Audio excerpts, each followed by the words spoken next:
অভয়াকাণ্ডের পর নিরাপত্তা নিয়ে প্রশ্ন তুলেছে জুনিয়র ডাক্তাররা এবং তারপর কর্মবিরতি দীর্ঘ আলাপ আলোচনার পর কর্মবিরতি থেকে তারা সরে দাঁড়ান, আংশিক তারা কাজে ফেরেন। কিন্তু তারপর সাগর দত্তের ঘটনা, তারপর আবার তারা কর্মবিরতিতে ফিরে যান। প্রথম থেকে জুনিয়র ডাক্তারদের পাশে ছিলেন সিনিয়র ডাক্তাররা এবং সিনিয়র ডাক্তাররা বলেছিলেন জুনিয়র ডাক্তারদের যদি দাবি না মানা হয় তাহলে তারাও কিন্তু বড়সড় আন্দোলনের পথে যাবেন। কিন্তু সেই সিনিয়র ডাক্তাররাই এবার তাদেরকে বলছেন কাজে ফিরতে এবং তার সঙ্গে তারা বলছেন যে আন্দোলন প্রতিবাদ চলবে, অন্য কোনো পথ খুঁজে নিতে। আর ঠিক সেই কারণেই তারপরেই আমরা দেখলাম দীর্ঘ সময় ধরে জিবি মিটিং হলো, প্রায় 10 ঘন্টা। তাহলে কি পুজোর সময় কর্মবিরতি উঠছে? এটাই এখন লাখ টাকার প্রশ্ন। আরজিকর কাণ্ডে জুনিয়র ডাক্তাররা তাদের দাবিতে এখনো পর্যন্ত অনড়। অভয়ার বিচারের দাবিতেই দিকে দিকে প্রতিবাদ চলছে। সুপ্রিম কোর্ট জুনিয়র ডাক্তারদের কাজে ফেরার নির্দেশ দিয়েছে, কিন্তু তারপরেও কাজে ফেরেননি জুনিয়র ডাক্তাররা। তবে সূত্র মারফত জানা যাচ্ছে যে শুক্রবারই নাকি জুনিয়র ডাক্তাররা তাদের কর্মবিরতি তুলে নিতে চলেছে। বৃহস্পতিবারে জিবি মিটিংয়ে বসেন তারা। টানা 10 ঘন্টা মিটিং চলার পর বেশিরভাগ সিনিয়র ডাক্তাররা কর্মবিরতি তুলে নেওয়ার পক্ষে সওয়াল করেছেন। তাদের বক্তব্য আন্দোলন চলুক, কিন্তু পুজোর মুখে তারা যেন কর্মবিরতি তুলে নেয়। তবে জানা যাচ্ছে শুক্রবার সাংবাদিক বৈঠক করবেন জুনিয়র ডাক্তাররা, তাতেই নাকি সবকিছু জানা যাবে। বৃহস্পতিবার সিনিয়র ও জুনিয়র ডাক্তারদের আলোচনার পরে এবার আন্দোলনের গতি প্রকৃতি কি হয় সেই দিকে তাকিয়ে রয়েছে গোটা বাংলা। তাহলে কি পুজোর আগে কর্মবিরতি উঠছে? প্রতিবাদী ডাক্তার কিঞ্জল নন্দ তিনি কি বলছেন শোনাবো আপনাদের। ডাক্তারদেরকে টার্গেট করা ইজ ভেরি ইজি। মানে ডাক্তাররা ফিল্ডে নেমে কাজ করেন, তারা জনগণের সামনে থাকেন, মানুষ এসে ডাক্তারকেই পায়, পরিষেবা চিকিৎসা নেওয়ার জন্য ডাক্তারের কাছেই আসে। কিন্তু ডাক্তারদের এই যে পরিকাঠামো, এই যে ব্যবস্থা, এইগুলো যারা ঠিক করেন তারা কিন্তু সবসময় সামনে আসেন না। এই ডাক্তারের উপর হামলা শুধু পশ্চিমবঙ্গে নয়, গোটা ভারতবর্ষের একটা চিরাচরিত ছবি। সেই ছবি নিয়ে যদি একটা সদর্থক ভূমিকা কোনো জায়গা থেকে না হয়, মানে এখানে তাহলে ওনারা তো, মানে আমি যতদূর শুনতে পাচ্ছি ওনারা একটা বৃহত্তর আন্দোলনের ডাক দিতে চলেছেন এবং আমরাও সেই বিষয়ে কথা বলবো। আমাদের সে বিষয়ে এখনো কথা হয়নি। তবে যেটা ঘটেছে খুব নিন্দনীয় একটি ঘটনা ঘটেছে।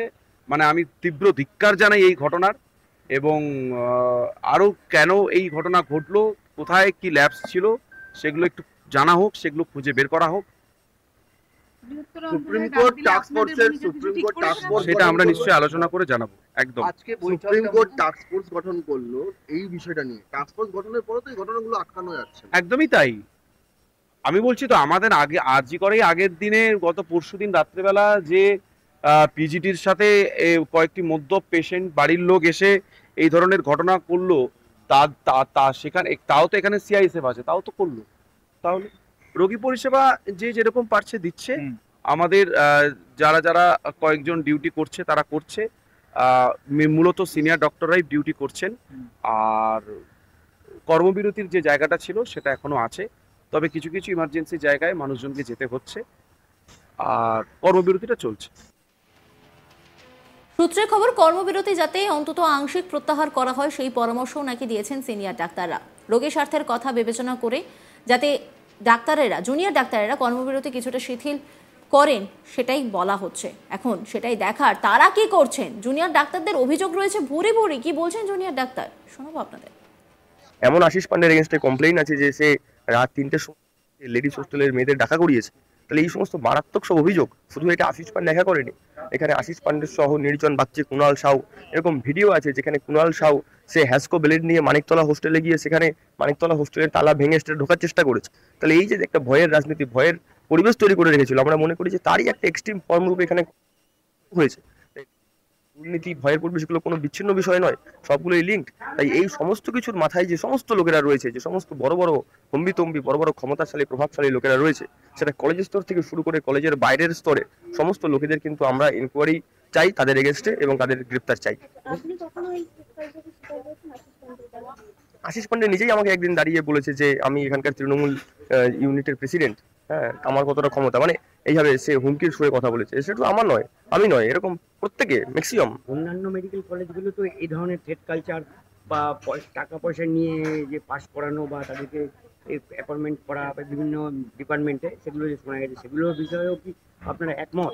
একদমই একমত। আরজি করার সাথে শুধুমাত্র সেটাই বলছি যে এই যে থ্রেড কালচার এবং স্বাস্থ্য ক্ষেত্রে একটা বিশাল বড় দুর্নীতি, এটা কিন্তু একটা বিচ্ছিন্ন আরজি করার ঘটনাও নয়।